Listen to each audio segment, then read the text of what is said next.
สวัสดีค่ะงาน DIY วันนี้ครูจะแบ่งปันการทำแมสก์หรือหน้ากากอนามัยเพื่อป้องกันฝุ่นละอองและโรคติดต่อทางลมหายใจและน้ำลายนะคะวันนี้เราจะทำแบบด้านบนมีความโค้งแหลมรับกับดั้งจมูกของเรา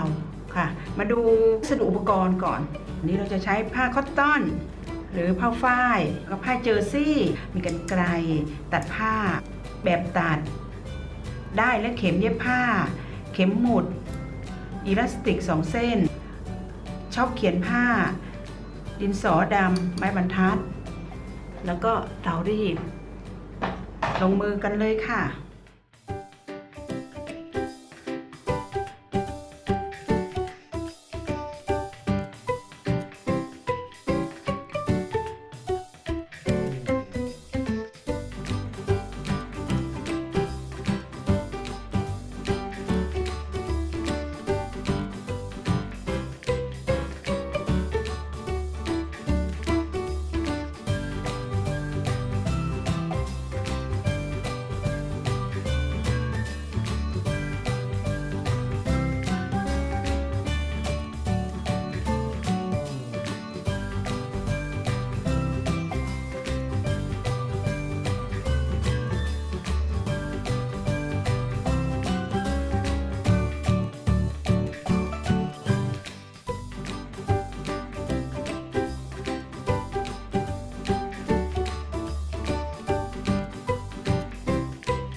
ร็จแล้วค่ะหน้ากากแบบ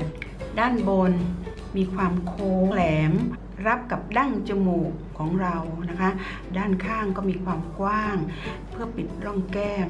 ซึ่งเราทำได้ง่ายๆนะคะไม่มีจักรเราก็เย็บได้แล้วก็ทำได้การทำหน้ากากอนามัยที่ครูนำมาแบ่งปันในวันนี้คงมีประโยชน์แล้วก็นำไปประยุกต์ใช้ได้กรุณากดไลค์กดแชร์และอย่าลืม Subscribe ติดตามสาระดีๆที่ครูจะนำมาแบ่งปันอีกนะคะขอพระเจ้าคุ้มครองป้องกันอันตรายให้ทุกๆท่านค่ะสวัสดีค่ะ